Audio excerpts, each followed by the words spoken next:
Hello guys, you're welcome back to my channel. My name is Thydee. Please subscribe to my channel and turn on your notification bell for notifications each time there's a new video. Now this video is all about how to create a pocket using your pattern as a template. If this is what you would like to learn, then let's get started.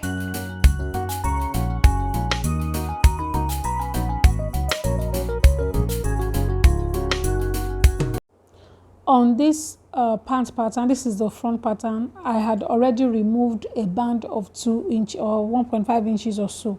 So here I'm coming in by 1.75 and marking it, and here I'm coming down by 6.5 inches, as you can see. So right now I have a assumed folded fabric. It's a newspaper actually, so but it's folded, and placing it under my pattern and using my my pins to secure, to just hold the two together. All right, so here I have removed 1.5 inches band, and of course I'm supposed to be measuring 12 inches from the waistline. So now that the 1.5 inches band has been removed, so I'm going to just minus 1.5 from 12 to make 10.5, and that is the length of this newspaper. Okay, and this is going to be the pocket bag, the one that will be inside, right? So, and from the dot line to the paper is about 1 or 1.5 inches, as the case may be. So using my pins now to secure together.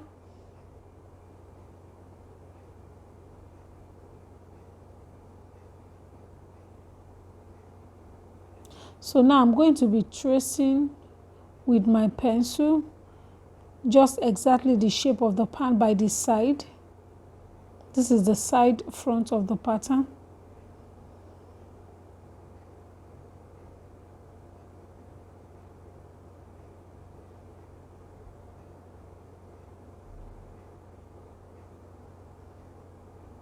So I'm just marking the necessary points, just noting them on the newspaper, so that when I eventually cut out, then I will know where those marks are. So now I'm tracing with my tracing wheel and marking the point as well. So using my scissors now to cut out the excess paper or probably fabric. So this is a pattern, and you need to also add seam allowances if you're using it to cut your fabric. So this is what I have, and now because I said the paper was folded, so I just grabbed one part of the paper, as you can see, and the main pants, which is the white paper, and together I'm going to be cutting out the pocket opening.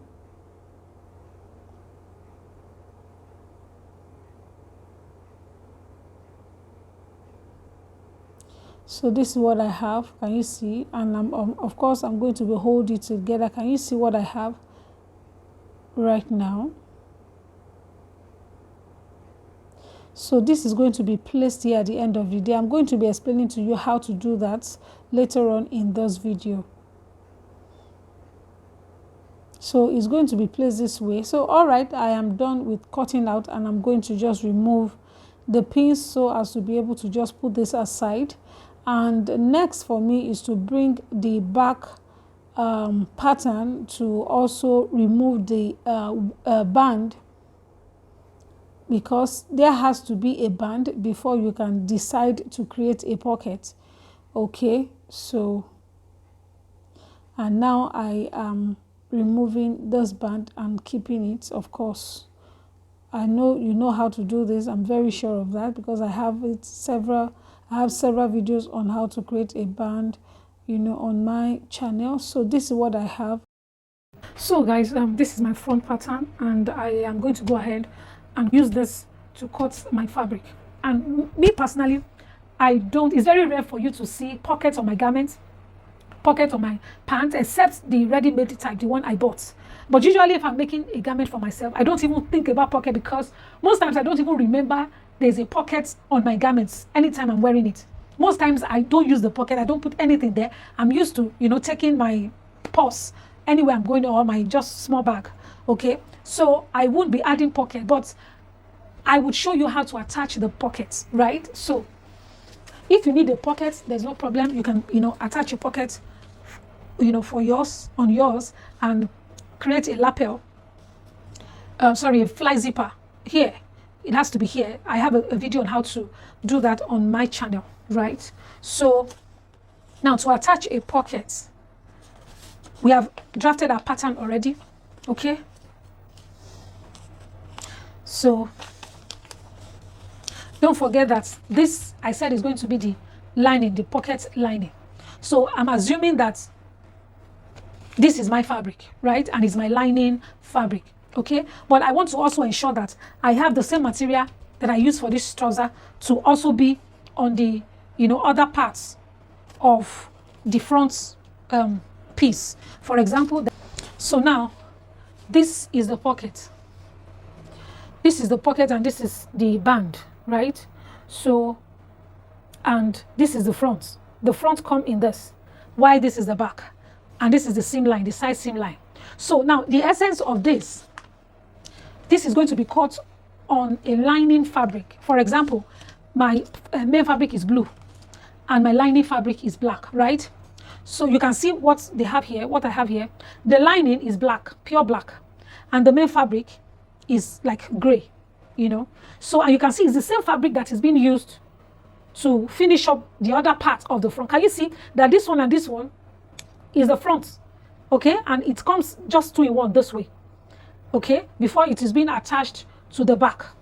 And that is what I'm trying to explain to you here, okay? So here that I'll just cut this. I'll open it up like this. Make sure you create a crease line here, all right?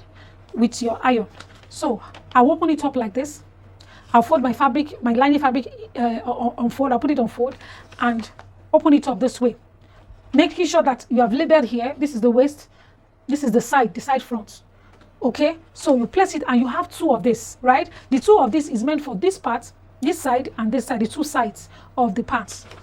So I am assuming I have cut on fabric and I have created a crease line here as well. Okay? So what I will do right now, I'll place it like this, right side to right side. You know, this is my son's trouser, so it's a bit small. So, of course, if it's an adult, for an adult, it's going to be, you know, as long as this. So let's just put it this way. So I'll just place it like this, right side to right side. Okay, and you can as well, because this is the right side, this is the right side of the fabric.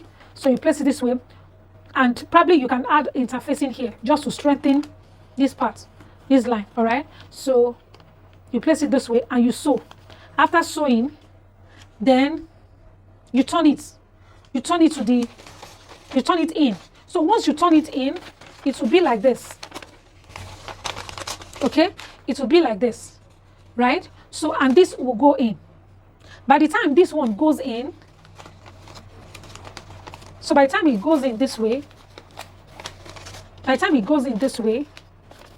then this crease line, you know, is like this. Then you turn it this way. Anyway, let me just, okay. So I hope you understand what I'm trying to do here. So now let's just finish it up. And for this, you need to cut this on the main fabric. All right? So you cut this on the main fabric. So once you finish cut, I'm making sure that you extend it. You can add like 1.5 inches to it, or 1 inch. So out of the 1 inch, you overlock the edge. Okay? You overlock the edge. Then you can put your interfacing here, or you leave it. It's not compulsory. So this is the main fabric, while this is the lining. And on the lining around here, you add your interfacing. Okay? So now, because I've explained to you how to do it with this, using this as an example. So I'll just put it this way. So open it up this way. So let's assume this is the right side of the fabric, and I've cut it already. And this is the right side, okay, of the lining. So on the wrong side of the lining, like I said, you put your interfacing just to strengthen this line. So then this is ready. This is also ready. You place it this way. So once you sew, So I want to show you. So I'm assuming this is like sewing it. Please make sure you add your seam allowance. Oh. Like this one now, when you're cutting on the fabric, make sure you add seam allowance here. Okay, seam allowance here. All right, and seam allowance here. There's seam allowance here. This is the side, don't forget. So the seam allowance that the side has, if it's half an inch, you're adding, if it's 3/4, make sure you add the same seam allowance here as well, because you are going to be attaching this to the back. This side, this is the side front. It has to go to the side back. So now we are assuming we have sewn it, or we have sewn here. So I'll just put it this way.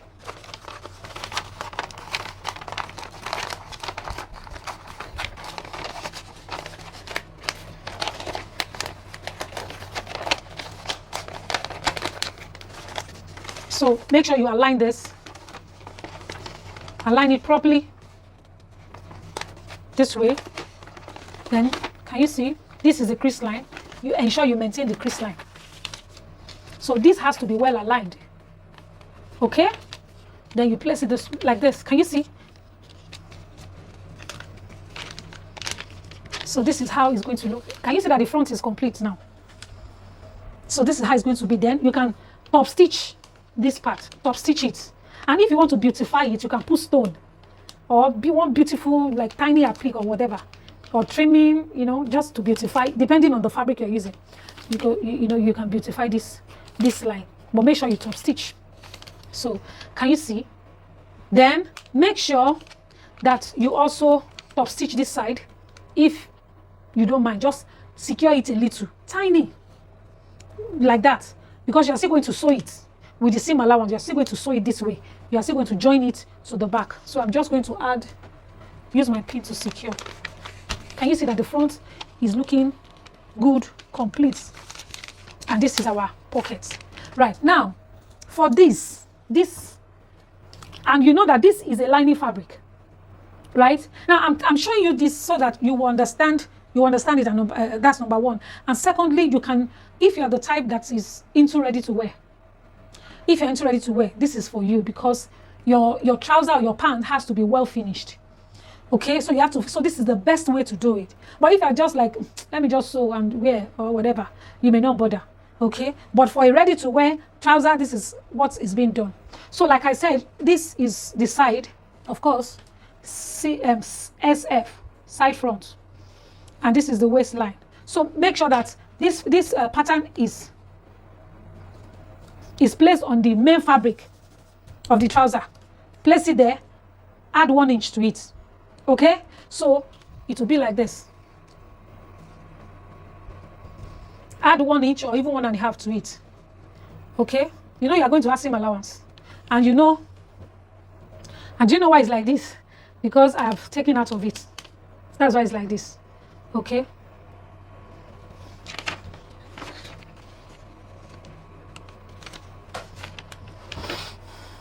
So this is what you have.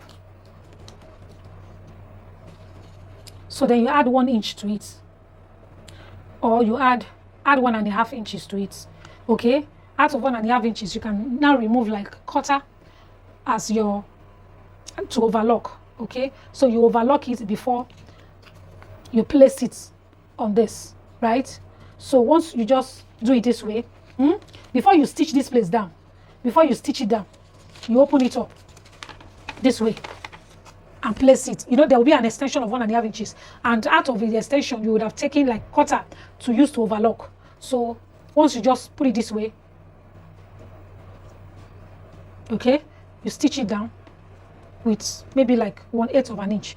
You stitch it down just to secure it. Stitch it down. You stitch it down just to secure it. Then on the extension, on the overlocked space, okay, you also stitch it down to the lining so that it will be well secured, right? So, or you can use hemming gum. Put hemming gum on the, on the wrong side and gum it together. You know, the point is it has to be well secured. It has to stand. Do you understand? So once you have achieved that, so let me hold it with a pin. So let's just assume we have stitched it.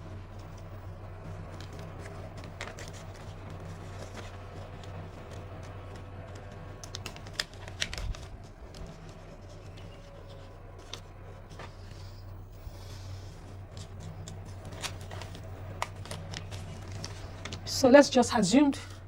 All right, so this is what I have.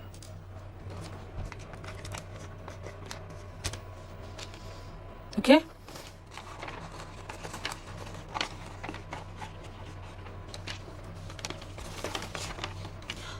So, you know, of course, the extension will be covered. Now, the thing is, so we are trying to make it look as if. So this will be extended under, and it will be placed this way. Okay, and it will look like what we have here. This is the lining fabric. So the lining will be here. You won't be able to see it. It is this you'll be seeing. So you would even think that it is the main fabric that I used to line it. Do you understand what I'm saying? Because you won't be seeing the lining. So this is what it's all about. Can you see? So this is what we are trying to achieve. So a button is being placed here just to make it look good. You can put stone as a lady. Just beautify it anyhow. So this is how it's going to look. So you will do this first before you can now attach your band. I hope you understand. So this is what it's all about. And let me now show you the wrong side of this. And please, once you are done with this, make sure you top stitch just to hold the two together like this, just from here like that. Okay, so let me show you what it is on the wrong side. Can you see? It is the rectangle fabric. So now, you know, this is being stitched down. And here, there's an opening here. So what you will do, you won't just stitch it like this. Or you can do it this way if you like. Just stop stitch. Stitch, then you stop stitch. Sorry, you overlock. But if you want it to look very neat, I would advise you do it this way. Okay? You turn it like this. Like this. Then you stitch. So by the time you stitch, then you can now open it, bring it out. All right? So by the time you bring it out, this place would have been concealed. Do you understand? So this is how you are going to finish it up. It's very, very easy to do. So I'm not a pocket person. So I'm not going to add pocket to mine. So I just use this as an illustration. So, and this is what can you see? The shape is maintaining the shape on the wrong side. You won't even know. The only thing you will notice is that there's a stitch line here. Okay? And it's as a result of what I have here. Right? So this is what it is. Thank you so much for watching. Bye.